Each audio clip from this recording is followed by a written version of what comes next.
ባሌ በሁለት ወር ጊዜ ውስጥ ብር ላኪ ያለኝ ያን ብር ማትልኬ ከሆነ ሚስቴ አይደለሽም አለኝ እና ያን ብር ሳልክለት ቀረሁኝ ባለው ጊዜ ስለዚህ ኒካው እንዴት ይታያል ትላለች። ኒካው ወርዷል። እንደ ዑለሞች ንግግር ኒካው ወርዷል።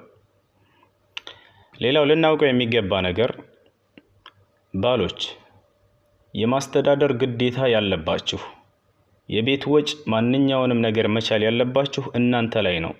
ሸሪዓ በሴት ልጅ ላይ አላደረገውም ይሄን ነገር በወንድ ልጅ ላይ ነው። ስለዚህ አንተ ነህ እንጂ መቻል ያለብህ እሱ አይደለችም። አላህ Subhanahu Wa Ta'ala ይሄን አስመልክቶ ምን ይላል? ወንዶች መቻል እንዳለባቸው الرجال قوامون على النساء ይላል ሱረቱ ኒሳ ላይ። ወንዶች የሴቶች አስተዳዳሪዎች ናቸው ይላል። አንተ ነህ ማንኛውም ነገር መቻል ያለብህ። ነብያችን ሰለላሁ ዐለይሂ ወሰለም ሐዲስ ላይ ምን ይላሉ? አንድ ሱሐባ መጣና ሚስቶቻችን በእኛ ላይ ካላቸው ሐቅ ምን ምንድነው ብሎ ሲጠይቃቸው አንቱ ጡዒመሃ ኢዛ ጣዒምት አሉት። ስትበላ ልታበላት አሉት።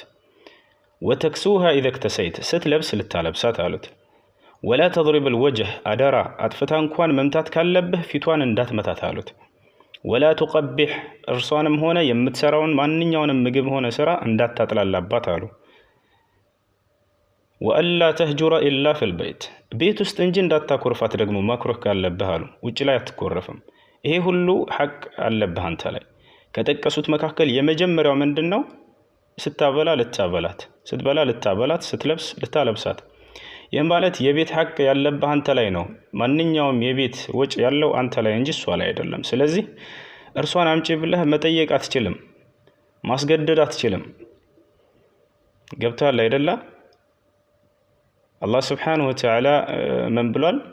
فإن طبن لكم عن شيء منه نفسا فكلوه هنيئا مريئا ወደው ደስ ብሏቸው ከነፍሳቸው ከሰጧችሁ የዛኔ ብሉ ብሏል።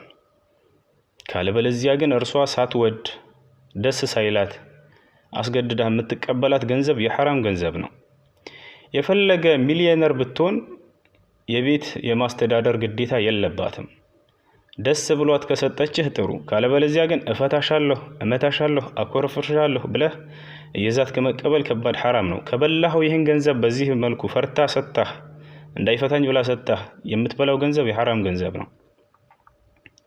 ስለዚህ ጥንቃቄ አድርጉ። የፈለገ ቢሆን የፈለገ ቢሊዮነር ብትሆን የማስተዳደር ግዴታ ያለብህ አንተ ነህ። እርሷ ወዳ ከሰጠችህ ያኔ ትቀበላለህ። አስገድደህ የምትቀበለው ገንዘብ ሐራም ነው።